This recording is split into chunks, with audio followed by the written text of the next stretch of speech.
Dear Esther, the morning after I was washed ashore, salt in my ears, sand in my mouth, and the waves always at my ankles, I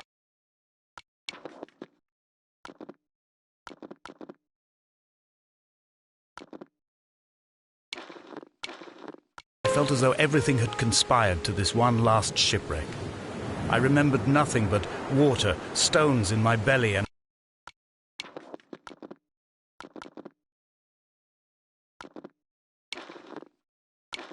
my shoes, threatening to drag me under to where only the most listless of creatures swim.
There was once talk of a wind farm out here, away from the rage and the intolerance of the masses.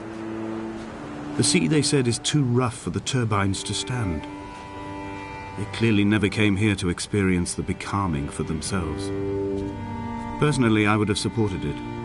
Turbines would be a fitting contemporary refuge for a hermit. The revolution and the permanence.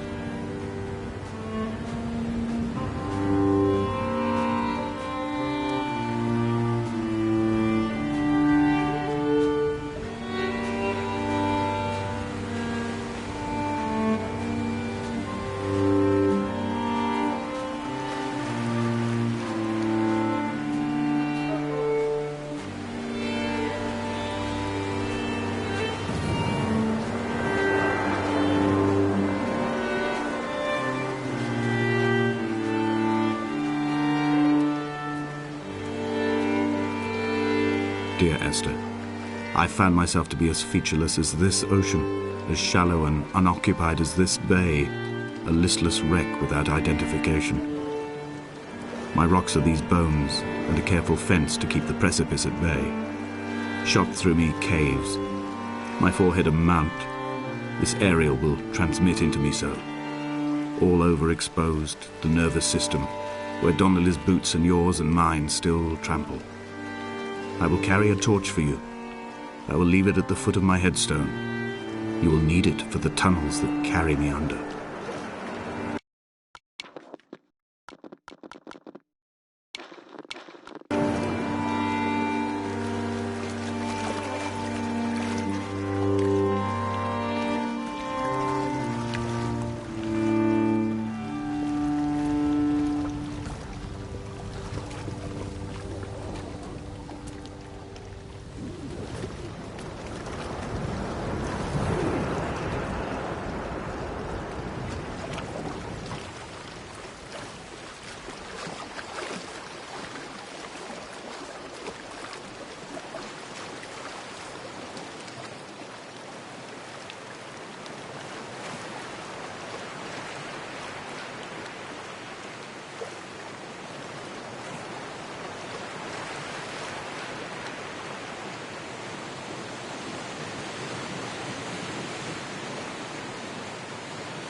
Come back.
A wonderful sight. The moon cresting the junction between the cliff path and the stone circle. It cast a shadow of the ridge across the beach, all the world as if you had signed your name in untidy handwriting.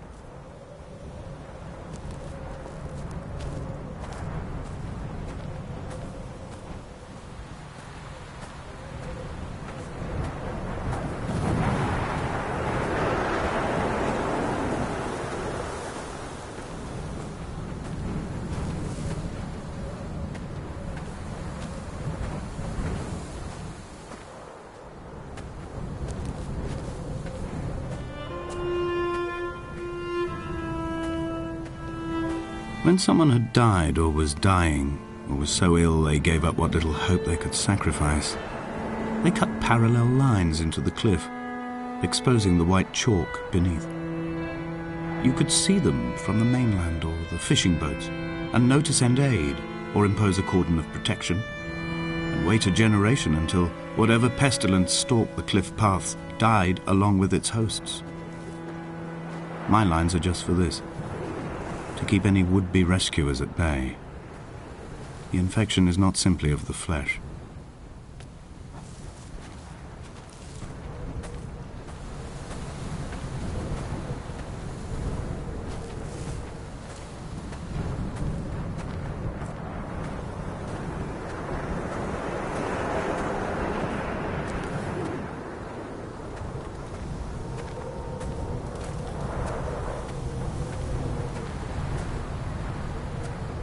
They were God-fearing people, those shepherds. There was no love in the relationship. Donnelly tells me that they had one Bible that was passed around in strict rotation. It was stolen by a visiting monk in 1776, 2 years before the island was abandoned altogether. In the interim, I wonder, did they assign chapter and verse to the stones and grasses, marking the geography with a superimposed significance that they could actually walk the Bible and inhabit its contradictions?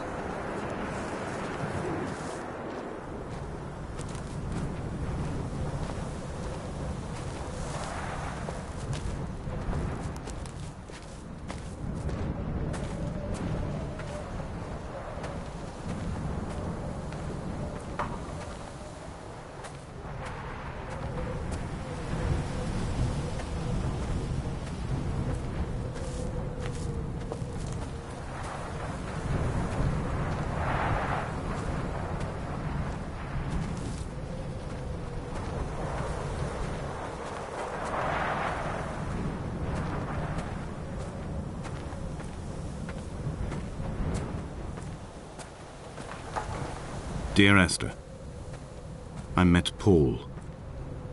I made my own little pilgrimage. My Damascus, a small semi-detached on the outskirts of Wolverhampton. We drank coffee in his kitchen and tried to connect to one another. Although he knew I hadn't come in search of an apology, reason or retribution, he still spiraled in panic, thrown high and lucid by his own dented bonnet. Responsibility had made him old. Like us, he'd already passed beyond any conceivable boundary of life.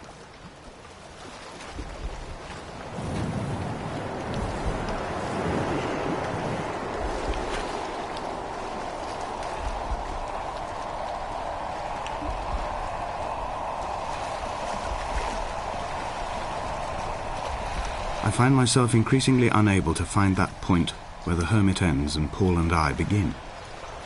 We are woven into a sodden blanket, stuffed into the bottom of a boat to stop the leak and hold back the ocean. My neck aches from staring up at the aerial. It mirrors the dull throb in my gut where I am sure I've begun to form another stone. In my dreams, it forms into a perfect representation of Lot's wife, head over her shoulder, staring along the motorway at the approaching traffic in a vacuum of fatalistic calm.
He still maintains he wasn't drunk, but tired. I can't make the judgment or the distinction anymore. I was drunk when I landed here, and tired too. I walked up the cliff path in near darkness and camped in the bay where the trawler lies beached. It was only at dawn that I saw the bothy and decided to make my temporary lodgings there. I was expecting just the aerial and a transmitter stashed in a weatherproof box somewhere on the mount. It had an air of uneasy permanence to it. Like all the other buildings here, erosion seems to have evaded it completely.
Dear Esther, I have now driven the stretch of the M5 between Exeter and Bristol over 21 times.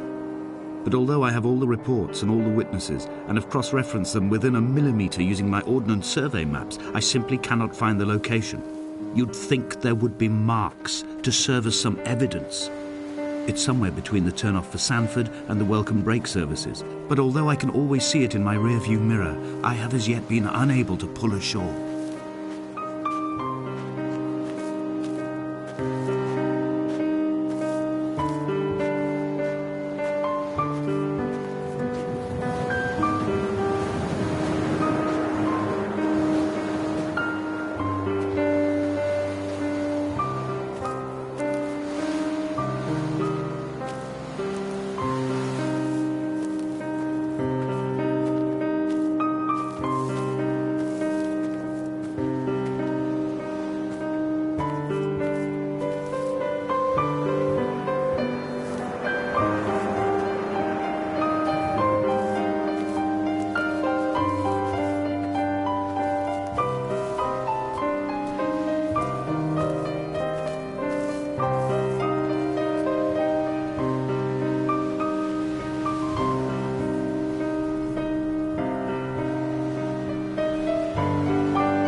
There must be a hole in the bottom of the boat.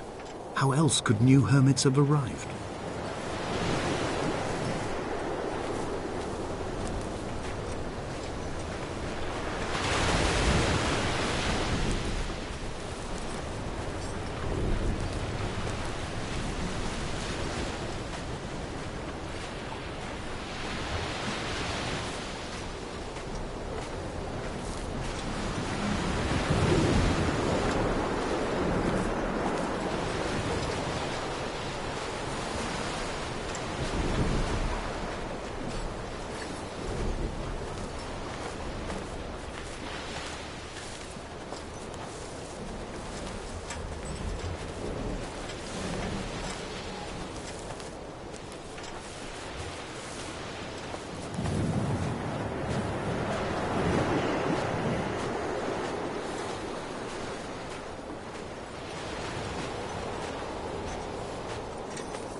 It's only at night that this place makes any sluggish effort at life. You can see the buoy and the aerial. I've been taking to sleeping through the day in an attempt to resurrect myself. I can feel the last days drawing upon me. There's little point now in continuation. There must be something new to find here. Some nook or some cranny that offers a perspective worth clinging to. I've burnt my bridges. I've sunk my boats and watched them go to water.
I had kidney stones and you visited me in the hospital.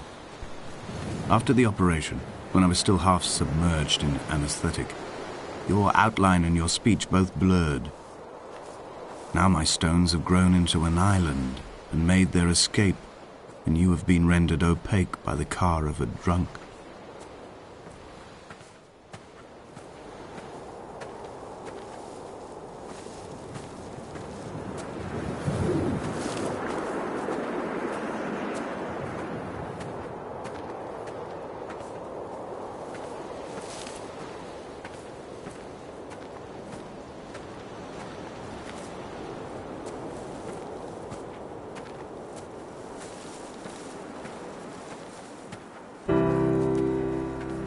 I've begun my ascent on the green slope of the western side.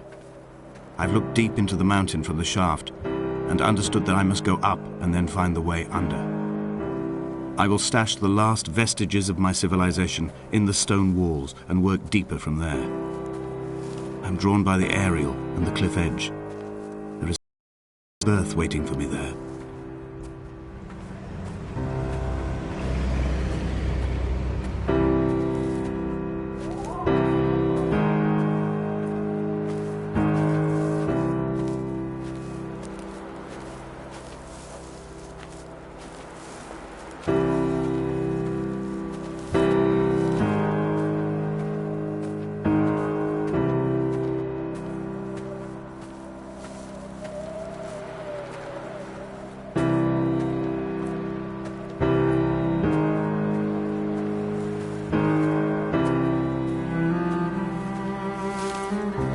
The bothy was constructed originally in the early 1700s. By then, shepherding had formalized into a career.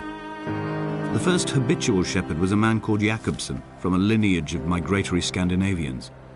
He was not considered a man of breeding by the mainlanders. He came here every summer whilst building the bothy, hoping eventually that becoming a man of property would secure him a wife and a lineage. Donnelly records that it did not work. He caught some disease from his malcontented goats and died 2 years after completing it. There was no one to carve white lines into the cliff for him either.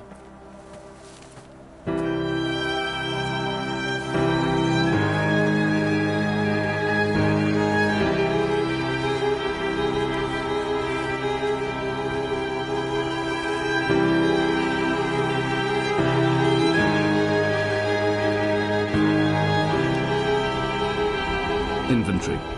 A trestle table we spread wallpaper on in our first home. A folding chair, I laughed at you for bringing camping in the lakes. I was uncomfortable later and you laughed then. This diary, the bed with the broken springs. Once asleep you have to remember not to dream. A change of clothes, Donnelly's book, stolen from Edinburgh Library on the way here. I will burn them all on the last morning and make an aerial of my own.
What to make of Donnelly, the laudanum and the syphilis? It is clearly not how he began, but I've been unable to discover if the former was a result of his visiting the island or the force that drove him here. For the syphilis, a drunk driver smashing his insides into a pulp as he stumbled these paths, I can only offer my empathy. We're all victims of our age. My disease is the internal combustion engine and the cheap fermentation of yeast.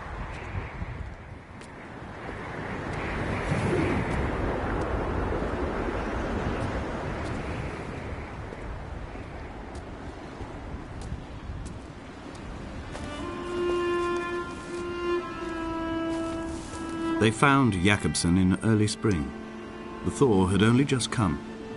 Even though he'd been dead nearly 7 months, his body had been frozen right down to the nerves and had not even begun to decompose. He'd struggled halfway down the cliff path, perhaps looking for some lost goat, or perhaps in a delirium, and expired, curled into a claw right under the winter moon. Even the animals shunned his corpse. The mainlanders thought to bring it home unlucky. Donnelly claims they dragged it to the caves to thaw out and rot, but he is proving an unreliable witness.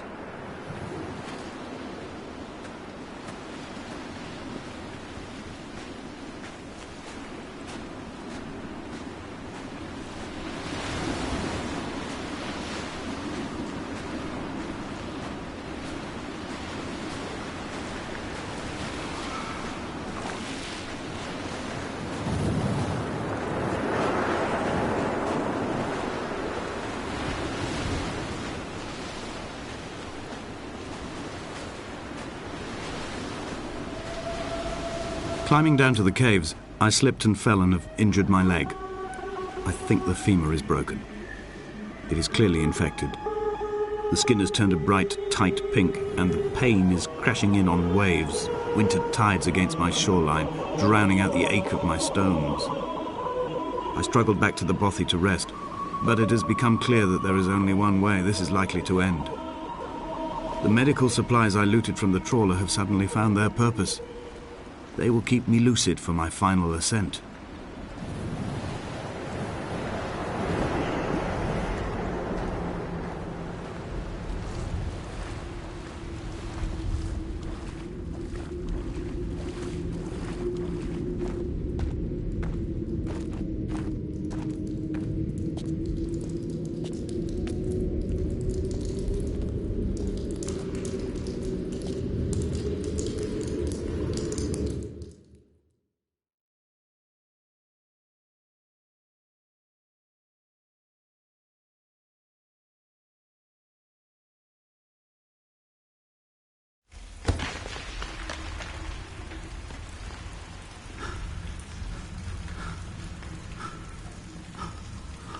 Donnelly's addiction is my one true constant.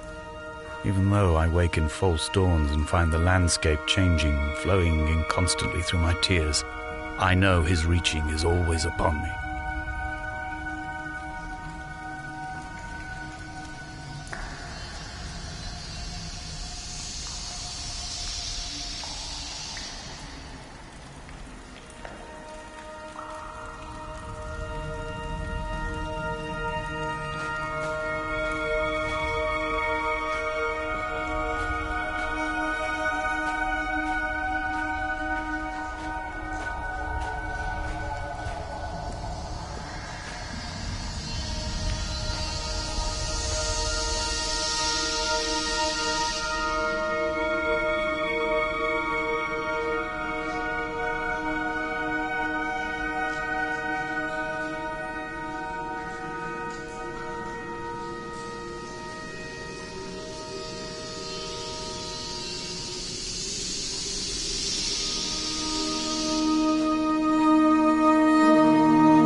There is no other direction, no other exit from this motorway.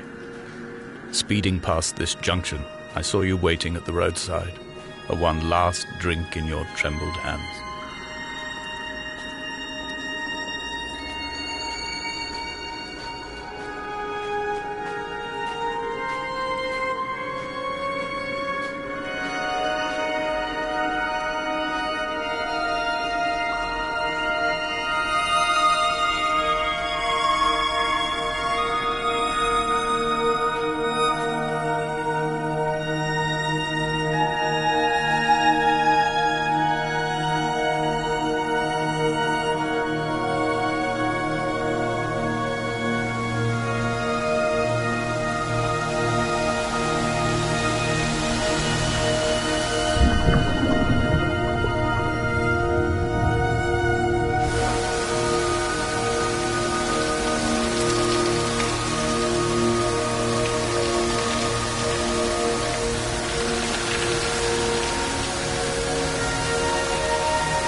traversing my own death throes. The infection in my leg is an oil rig that dredges black muck up from deep inside my bones. I swallow fistfuls of diazepam and paracetamol to stay conscious. The pain flows through me like an underground sea.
This cannot be the shaft they threw the goats into.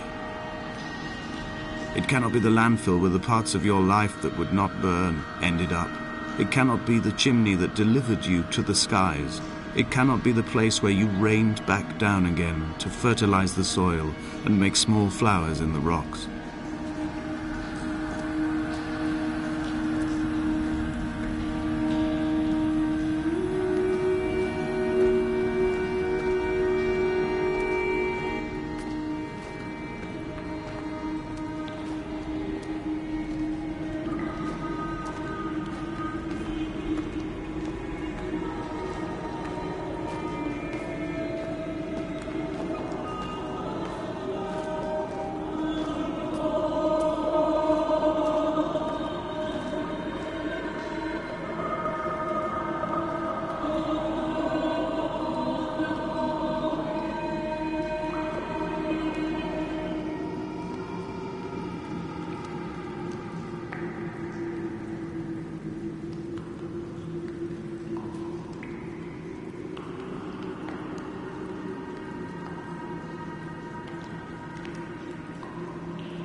I sat here and watched two jets carve parallel white lines into the sky. They charted their course, and I followed them for 21 minutes until they turned off near Sanford and were lost. If I were a gull, I would abandon my nest and join them. I would starve my brain of oxygen and suffer delusions of transcendence. I would tear the bottom from my boat and sail across the motorways until I reached this island once again.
Dear Esther, I find each step harder and heavier. I drag Donnelly's corpse on my back across these rocks, and all I hear are his whispers of guilt, his reminders, his burnt letters, his neatly folded clothes. He tells me I was not drunk at all.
There were chemical stains on the tarmac, the leak of air conditioning, brake fluid and petrol.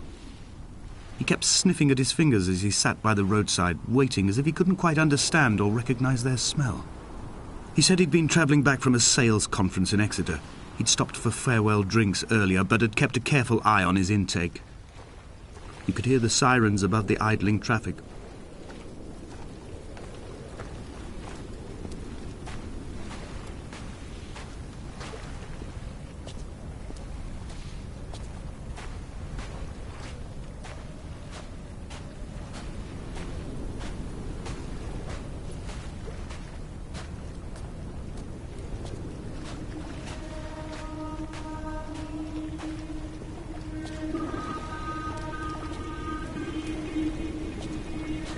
From here, I can see my armada.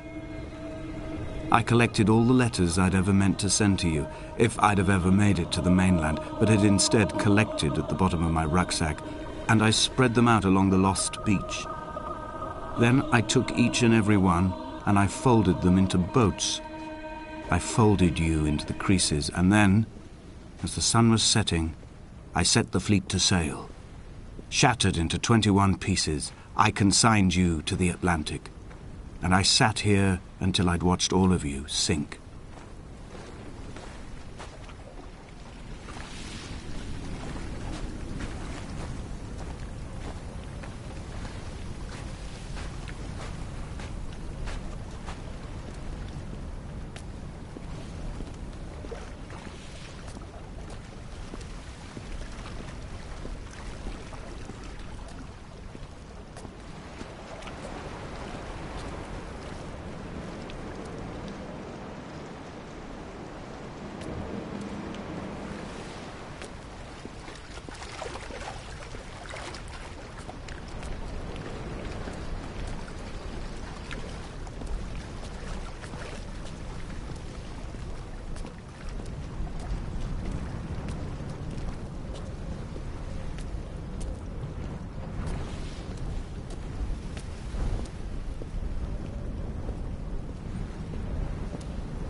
When Paul keeled over dead on the road to Damascus, they resuscitated him by hitting him in the chest with stones gathered by the roadside.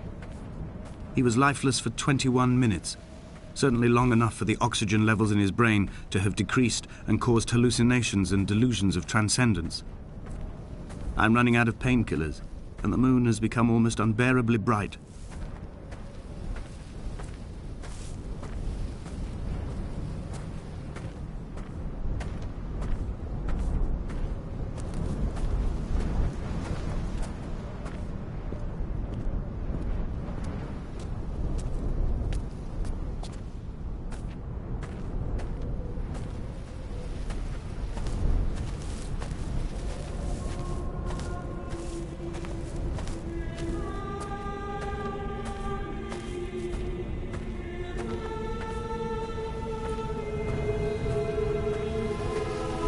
I've begun my voyage in a paper boat without a bottom. I will fly to the moon in it. I've been folded along a crease in time, a weakness in the sheet of life. Now you've settled on the opposite side of the paper to me. I can see your traces in the ink that soaks through the fibre, the pulped vegetation. When we become waterlogged and the cage disintegrates, we will intermingle. When this paper aeroplane leaves the cliff edge and carves parallel vapor trails in the dark, we will come together.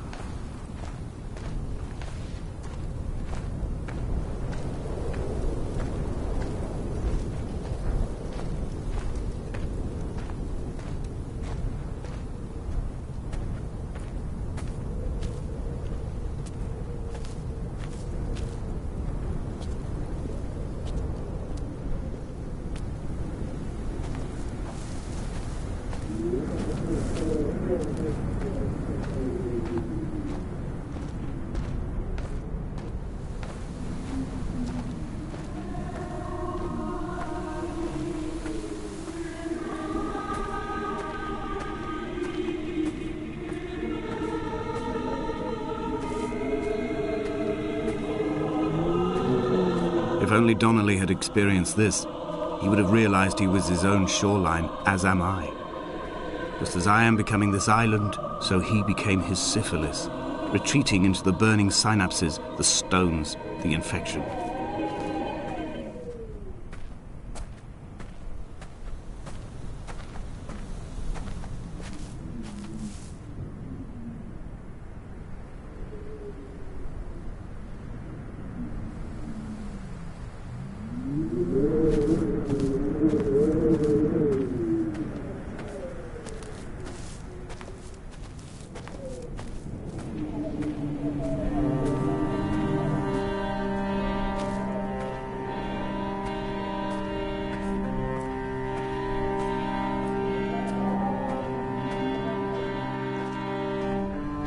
Headlights reflected in these retinas. Too long in the tunnels of my island without a bottom. The sea creatures have risen to the surface, but the gulls are not here to carry them back to their nests. I've become fixed, open and staring, an eye turned on itself. I've become an infected leg whose tracking lines form a perfect map of the junctions of the M5. I will take the exit at mid-thigh and plummet to my Esther.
Dredged these waters for the bones of the hermit, for the traces of Donnelly, for any sign of Jakobsen's flock, for the empty bottle that would incriminate him. I have scoured this stretch of motorway 21 times, attempting to recreate his trajectory, the point when his heart stopped dead and all he saw was the moon over the Sanford Junction.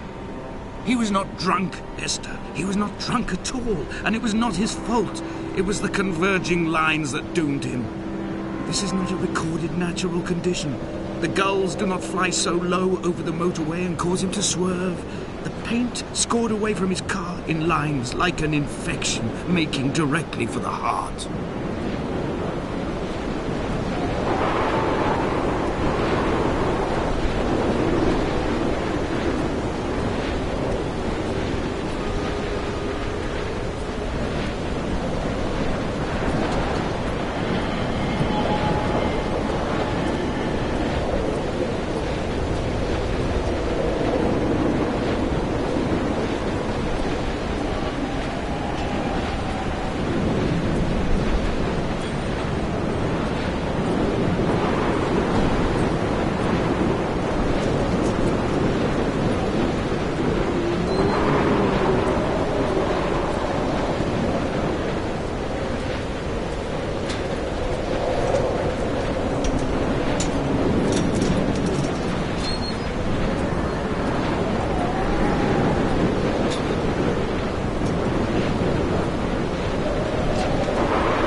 Run out of places to climb. I will abandon this body and take to the air.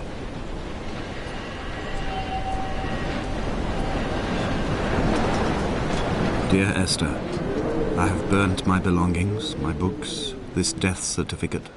Mine will be written all across this island. Who was Jakobsen? Who remembers him? Donnelly has written of him, but who was Donnelly? Who remembers him? I have painted, carved, hewn, scored into this space all that I could draw from him. There will be another to these shores to remember me. I will rise from the ocean like an island without bottom, come together like a stone, become an aerial, a beacon, that they will not forget you. We have always been drawn here. One day the gulls will return and nest in our bones and our history. I will look to my left and see Esther Donnelly flying beside me. I will look to my right and see Paul Jakobsen flying beside me. They will leave white lines carved into the air to reach the mainland, where help will be sent.